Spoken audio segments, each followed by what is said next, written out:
मध्य प्रदेश में नए मुख्यमंत्री मोहन यादव बन चुके हैं और मोहन यादव के शपथ ग्रहण के बाद जिस तेजी से अब एक्शन हो रहा है वो भी नजर आने लगा है। बुलडोजर बड़ी तेजी से फिर चलने लगा है मध्य प्रदेश में। इस बार लेडी अफसर पर हमला करने वाले माफिया को सबक सिखा दिया गया। शुरुआत में मैंने आपने तस्वीर जो देखी मैंने जो तस्वीर दिखाई नर्मदापुरम की है।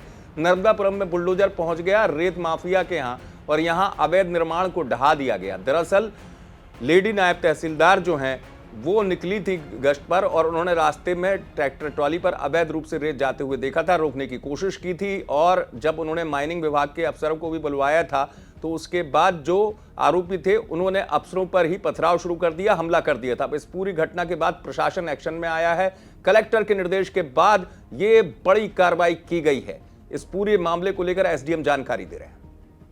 14 तारीख को एक पांजरा कला में ट्रैक्टर ट्रॉली पकड़ने के संदर्भ में एक घटना घटित हुई थी और उसके पश्चात जो एफआईआर हुई और उसमें जो प्रमुख आरोपी थे उनके द्वारा शासकीय भूमि में अवैध निर्माण किया गया था, तो उसमें अवैध निर्माण को हटाया गया है। आरोपी सोनू और मयंक निमोदा, ग्राम मेहराघाट। अभी तो यह कार्यवाही आरोपी थे वो जो घटना कारित हुई है उसके तहत की गई है।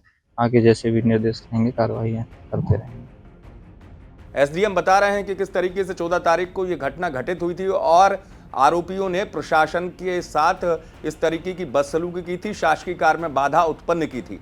दरअसल नर्मदापुरम के आसपास पहले भी कई बार सवाल उठे हैं कि रेत माफिया जो है उसके हौसले बुलंद है और अवैध तौर पर यहाँ रेत उत्खनन होता रहता है।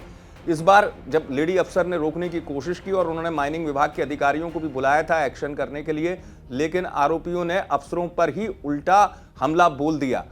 मध्य प्रदेश में नई सरकार बनने के बाद लगातार मोहन यादव भी कोशिश कर रहे हैं कि बुलडोजर जो है बुलडोजर के साथ सख्ती भरा संदेश दिया जाए। चूंकि यह मामला प्रशासनिक अमले के साथ जुड़ा हुआ था, प्रशासनिक अमले के साथ ही दूसरे जो लोग थे वो भी इस बात को लेकर सवाल उठा रहे थे कि रेत माफिया के हौसले इस कदर क्यों बुलंद हैं।